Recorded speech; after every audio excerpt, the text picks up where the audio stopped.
G'day, welcome back to the channel. Thanks for tuning in. We're just here with a young man who's got an ankle injury a week ago, and we're basically questioning, is there a fracture or not? This is where your ultrasound comes in really useful, especially long bones, you'll remember. Story was sort of on the ground and somehow got stomped on the medial side of the ankle, lots of swelling, but was able to walk and move the foot. Didn't quite meet the ankle criteria, it sounds like, a week ago. Come back still hobbling, still a bit swollen. And you can see the ankle here, very swollen at the point of impact, bruising under here, sort of tracking down, and also swollen on the other side. And today sort of tender on both sides as well, so it does meet the criteria for an X-ray. X-rays can be hard for us to get, we're out in the middle of nowhere, but we have our point of care ultrasound, so let's just do that.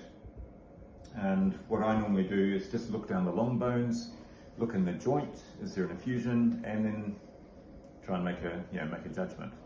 Let's start off the point of impact. Thanks, if you just roll it out. So we'll just look at the screen there. It's going onto the medial side, and you'll see the tibia here. Remember to fill the screen with your image. There's the tibia, swollen skin above it. Anything under bone is just artifact. Remember, ultrasound doesn't go through bone, so this is just reflections and artifacts. See, there's the reflection there. Just ignore that. We're just looking at the surface of the bone. Of course, we're interested in the soft tissues. A bit of swelling there. And then you can see the bone diving down the bottom of the tibia on the medial side, diving down into the joint. And it looks intact, doesn't it? You can see. And you'll notice if I scroll a bit, it looks a bit irregular, but right next to it, it looks fine. So that's just an irregularity in the bone. That's not a fracture, right? Then we go down, and we go down into the joint, and you can see, the talus down here. Yeah, so let's look at the joint, and then we'll go to the lateral side.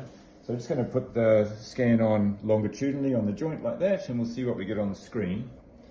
So we've got we need a bit more depth now, don't we? We've got the tibia coming down here and sort of diving down into the joint. So we're looking to see, is there an effusion down the bottom here?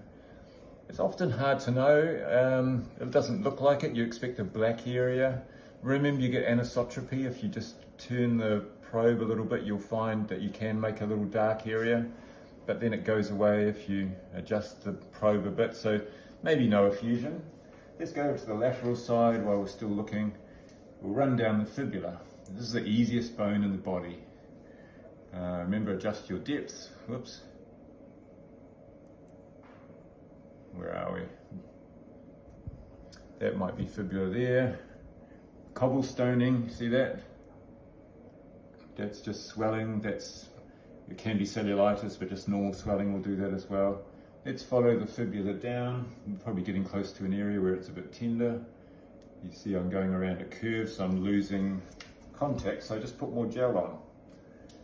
Tons of gel for these. There we go, follow it down. Okay. And there, look, so there's our fracture.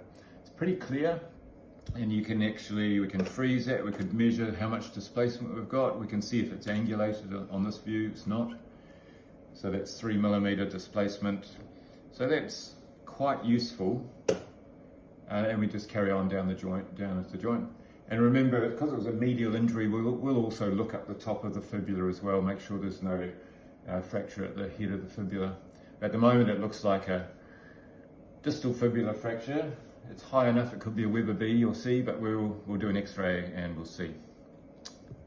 Thank you.